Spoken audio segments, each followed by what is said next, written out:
Hello, 101 FM here, and welcome to the next episode of Libero Lovin', or should I say, the last episode, as I've just been sacked by Leicester City.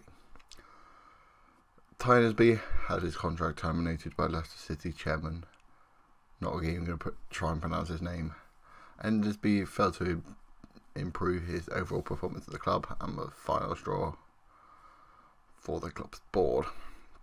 And he's been manager at Leicester City since June 2017, and he's been manager on a poor run of 10 league games without a win, and relegation candidates find them in 19th place in the English Premier Division.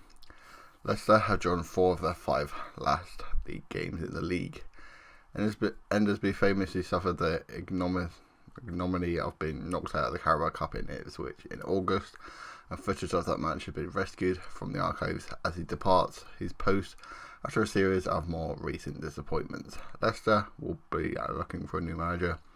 Speculation as to Endersby's successor at the King Power Stadium is rife, with Espanyol manager Quique Sanchez-Flores being touted by the media as favourites to get the nod.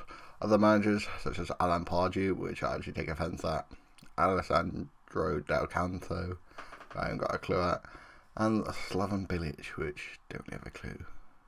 I probably out of them, I'd probably Quique Sanchez Flores or Slaven Bilic, because Alan Pardew is probably a bit of a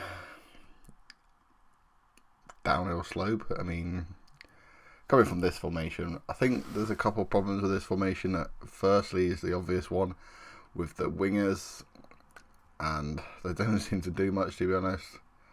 I mean, I was trying to link this to Dr. Benji's save, but I had attacking midfielders that weren't really even attacking midfielders. I had a striker and a pretty average central midfielder in attacking midfield that I couldn't really play there. I mean, they didn't even track back. I'm not expecting them to, but it's kind of bad when even when teams don't set up with wingers, they actually change their formation, which is quite good on the football manager front, but not quite good for me. I mean, some of these games were painful. I mean, we didn't exactly help ourselves. Most of the goals that we conceded right at the start were just headers from set pieces.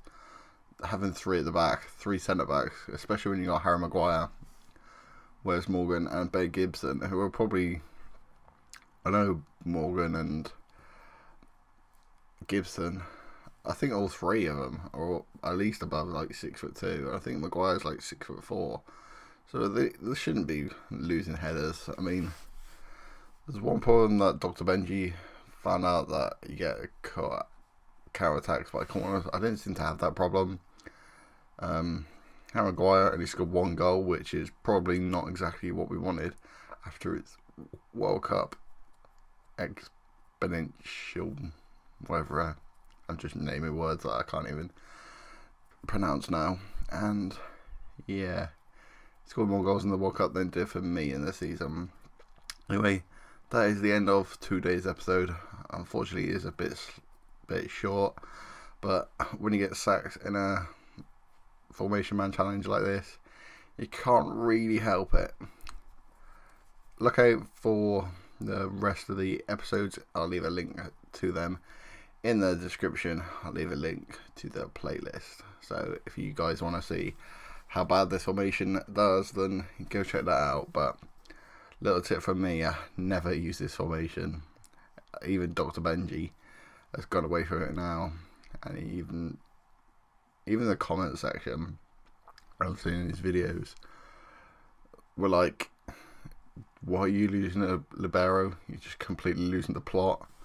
I mean, it's changed to the back 4 in the recent episode, but for his sake and for anyone else who said they use this formation, don't use this formation.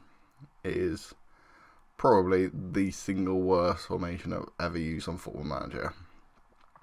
Anyway, that is the end of today's episode. Thank you guys for watching, and I'll see you guys later.